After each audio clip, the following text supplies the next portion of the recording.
So, Nicole, one of the things that you really focus on is this transformational change, this leadership mastery.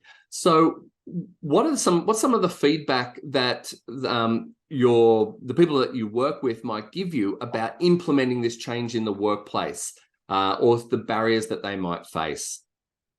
Yeah, so in terms of barriers towards implementation, the first thing I do is I don't throw them in the deep end.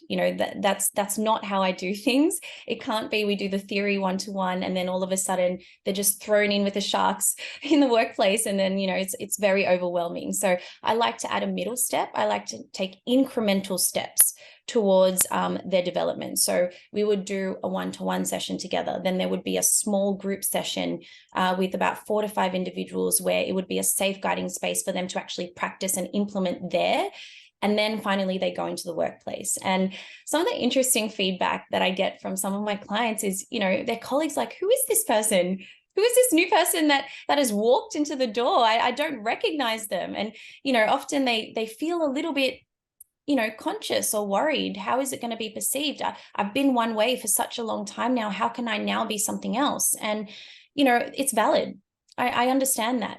However, we all have a right to change and progress. It's a direction in which they want to move in. And I do sort of I sort of let them know that, yes, people are probably going to be surprised when they see the new you at first.